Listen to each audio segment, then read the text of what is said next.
நான் எபிசோட் 6ல சொன்னேன் எங்க சேல்ஸ் டீம் 30 அவுட்லெட்டை நீ கிராக் பண்ணியிருக்காங்களா, 30ல எங்க சேல்ஸ் டீம் 20 அவுட்லெட் கிராக் பண்ணியிருக்காங்க.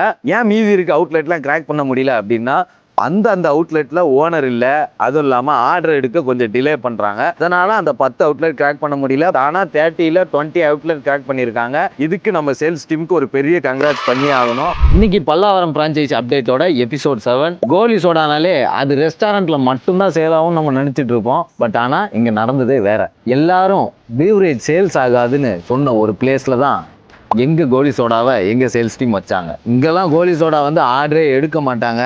ஆனா அங்கதான் எங்க சேல்ஸ் டீம் எக்ஸ்ட்ராவா மிஸ்டர் கோலி சோடா வச்சாங்க. அது எந்த இடம் தானே கேக்குறீங்க? Sai multi sports academy. அங்க விளையாட வர பிளேயர்ஸ் எல்லாருமே பிரேக் எடுக்கும்போது மிஸ்டர் கோலி சோடா தான், தாகம் எடுக்கும்போது மிஸ்டர் கோலி சோடா தான், ரெஃப்ரெஷ்மெண்ட்டுக்கு மிஸ்டர் கோலி சோடா தான். இதை பார்த்து நம்ம சேல்ஸ் டீம் சும்மா விடுவாங்களா? ஒரு ஃப்ரிட்ஜும் அவங்க கையில கொடுத்துட்டு 9 கேஸ் வந்து ஆர்டர் டெலிவர் பண்ணாங்க. சேல்ஸே ஆகாது அப்படின்னு சொன்ன இடத்துல இப்போ ரீஆர்டர் பண்ற அளவுக்கு டிமாண்ட் ஆகியிருக்கு. ஒரு சின்ன திங்கிங் ஷிஃப்ட் ஒரு பெரிய மித்தை கூட பிரேக் பண்ணலாம். அதை எங்க சேல்ஸ் டீம் பண்ணியிருக்காங்க. ஸோ இதை மாதிரி நிறைய பல்லாவரம் பிரான்ச்சைசியோட அப்டேட் உங்களுக்கு வேணும் அப்படின்னு நினைச்சீங்கன்னா நீங்க மறக்காம மிஸ்டர் கோலிஸோட தமிழ்நாடு பேஜை ஃபாலோ பண்ணி வச்சுக்கோங்க.